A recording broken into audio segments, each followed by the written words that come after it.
ಅವ್ರಿಗೆ ಅವ್ರದ್ದೇ ಆದಂಥ ಒಂದು ವಿಷನ್ ಇದೆ. ಕಳೆದ ಬಾರಿ ಬಜೆಟ್ ಮಂಡನೆ ಮಾಡಿದಂಥ ಸಂದರ್ಭದಲ್ಲೂ ಸಹ ಈ 5 ಗ್ಯಾರಂಟಿಯಿಂದ ಏನೇನು ಬದಲಾವಣೆಗಳಾಗ್ತಾ ಇದೆ ಅನ್ನೋದನ್ನು ಭಾಳ ಸ್ಪಷ್ಟವಾಗಿ ಹೇಳಿದ್ದಾರೆ.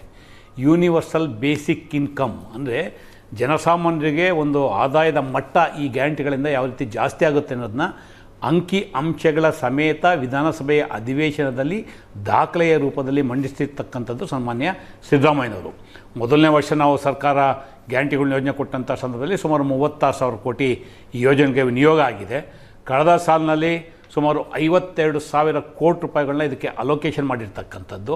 ಇವತ್ತು ಸುಮಾರು 3,72,00,000 ಬಜೆಟ್ನ ಏನು ಅವರು ಮಂಡನೆ ಮಾಡಿದರು. ಮತ್ತು ಬರುವಂಥ ಮಾರ್ಚಲ್ಲಿ ಸುಮಾರು 4 ಲಕ್ಷ ಕೋಟಿ ಮೀರುವಂಥ ಒಂದು ಬಜೆಟನ್ನು ಮಂಡಿಸ್ತಾ ಇದ್ದಾರೆ.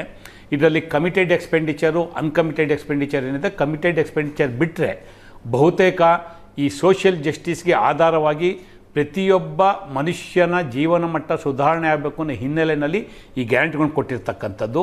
Not only rich, middle class, poor ಎಲ್ಲವೂ ಸೇರಿಸಿ ಕನಿಷ್ಠ ಪ್ರತಿ ಕುಟುಂಬಕ್ಕೆ 4,000 ರಿಂದ 6,000 ರೂಪಾಯಿ ತಿಂಗಳಿಗೆ ಈ ಸ್ಕೀಮಿಂದ ಏನು ಕರ್ನಾಟಕ ಸರ್ಕಾರದ ಗ್ಯಾರಂಟಿ ಯೋಜನೆಗಳಿದೆ, ಈ ಗ್ಯಾರಂಟಿ ಯೋಜನೆಯಿಂದ ಆಗ್ತಾ ಇರ್ತಕ್ಕಂಥ ಬೆನಿಫಿಟ್ ಇದೆ.